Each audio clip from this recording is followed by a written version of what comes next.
Fusengbuwa Ruling House nomination meeting. The Fusengbuwa Royal Ruling House has insisted that no form of political interference, financial inducement or intimidation should be allowed to influence the selection of the next Awujale of Ijebuland, stressing that the revered stool must be filled strictly in line with age-long customs and traditions.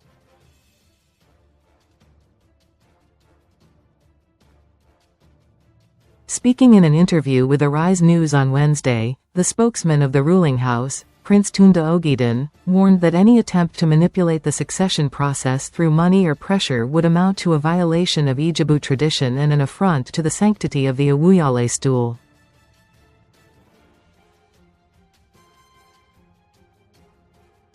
The Awujale stool remains a sacred traditional institution whose selection process must be guided strictly by customs and traditions handed down over generations.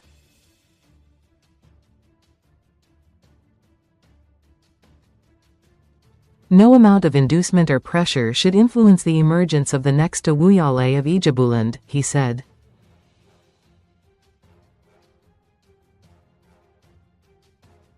He attributed the growing tension and protests surrounding the succession process to misinformation and poor understanding of how the selection exercise is conducted, noting that the royal family initially remained silent to observe developments.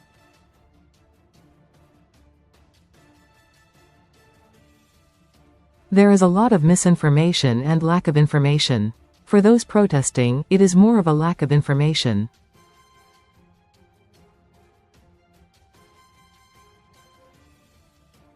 The royal family deliberately kept quiet to observe how things would unfold, he said.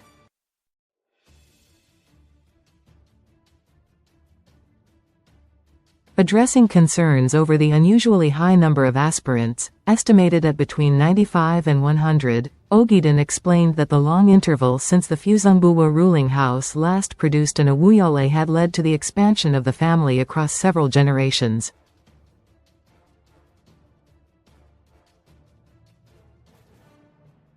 He said, 100 years is a long time. Children, grandchildren and great-grandchildren have expanded the family.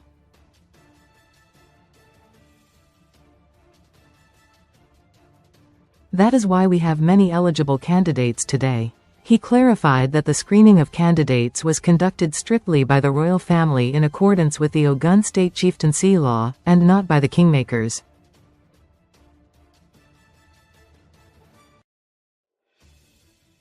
All documents submitted by candidates were screened by the family.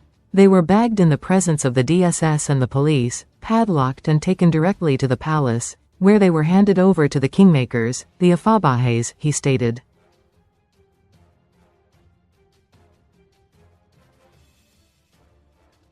Dismissing claims of division within the Fusengbuwa family, Ogidan said earlier disagreements had been resolved and that the family now speaks with one voice.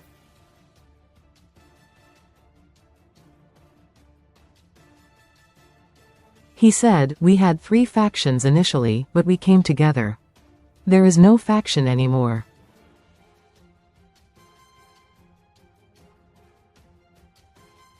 We are one family." Ogidan explained that statutory timelines contained in the 2022 Chieftaincy Law made it impossible to restart the screening process after the family reunited.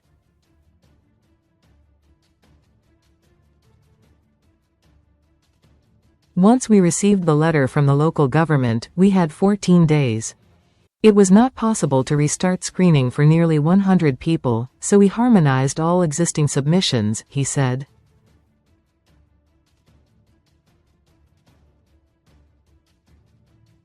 On allegations that aspirants were required to pay 10 million nairas, Ogidan acknowledged that contributions were initially discussed to cover logistics but said the idea was later abandoned and all payments refunded.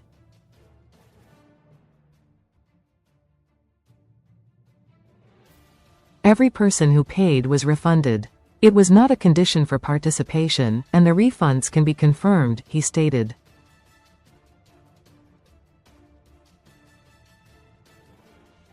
While reiterating the family's opposition to corruption and inducement, Ogidan distinguished between bribery and culturally acceptable gestures.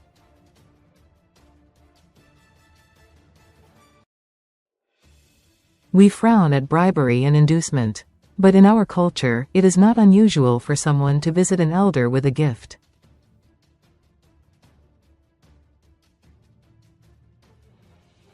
What we reject is anything meant to influence the process. He also criticized the suspension of activities at the palace, describing it as an abomination in Ijebuland.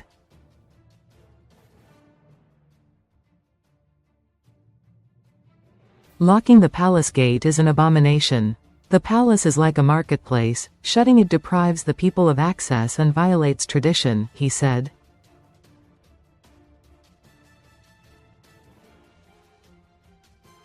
Responding to allegations by a nominee that his name was omitted from the list, Ogidan said documentation would ultimately determine eligibility, adding that spelling errors or name variations could be corrected during interviews.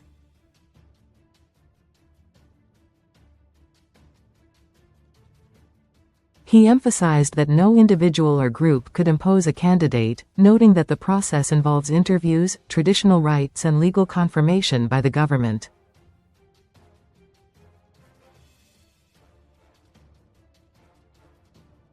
No candidate can be selected and imposed.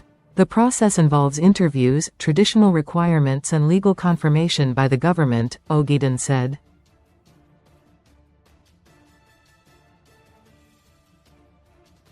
The spokesman, therefore, urged the Ogun state government to allow the kingmakers to carry out their duties without interference, expressing confidence that adherence to due process would ensure a peaceful and legitimate transition.